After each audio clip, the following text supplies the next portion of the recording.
The following portion of Daytime Tri-Cities is sponsored by SFG Medicare. Well, today on Medicare Tips with Andrew, we're talking about what it means to get money back on your Medicare. A lot of ads, a lot of mail about getting money back. We've got Andrew Price joining us to talk a little bit more about this topic.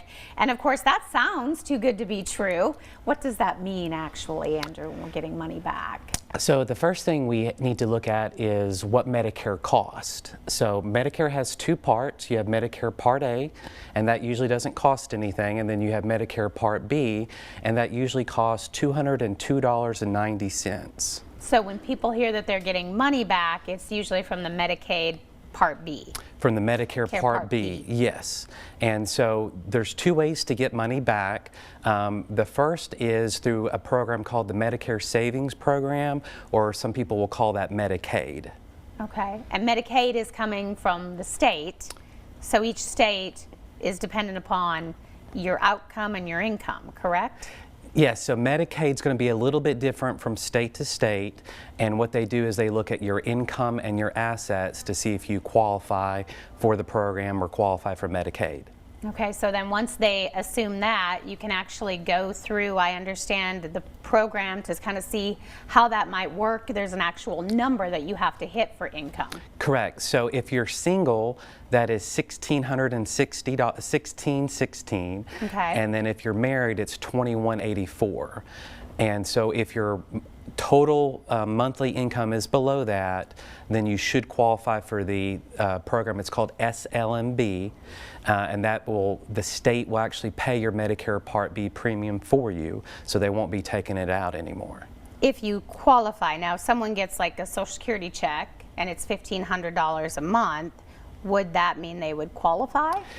So it's your gross check. So that's what people get confused about a lot. So if your check is $1,500 and they're taking out the $202.90, then that means your gross check is what, $1,702.90, and so that means that you're over that $1,616 limit, and so in that case you would not qualify for the program. I can see how that would be confusing though for a lot of people. It is, and that's why these phone numbers, I get really frustrated with them because they confuse people and they promise all these benefits that a lot of people don't get.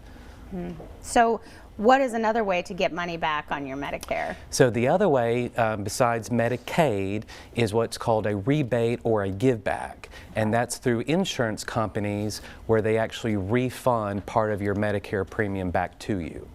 Then you get some of that money back. If some of the Advantage plans give the money back, why doesn't everyone take advantage of something like that then? Well, the thing is there's nothing free in this world. So if an insurance company is going to give you money back, then that means you're going to lose something else on the other hand. And so sometimes those plans may be good for people, sometimes those plans could be awful for people. And of course they don't know that till they get on that plan and then they see all of that fine print that makes it not as good as what they had in beginning. Well, that's the problem with when you're dealing with someone over the phone or you're calling like an ad on TV talking about all these extra benefits. All they're talking about is the good stuff and they're not looking at the whole picture, and that's when like a local advisor like myself is a little bit better way to go, because what I do is I look at their whole picture to make sure that they're actually getting what they need and not just trying to get some extra benefits. Yeah, a lot of paperwork. A lot of information. All right, we're going to give everybody your information. So if you do have questions or you would like more information, you can find Andrew Price right there by calling that number right there on your screen. You can also check out his website at MedicareTipsWithAndrew.com. Look for him on Facebook as well. Great to have you on the show. Thank you for having me. The preceding portion of Daytime Tri-Cities was sponsored by SFG Medicare.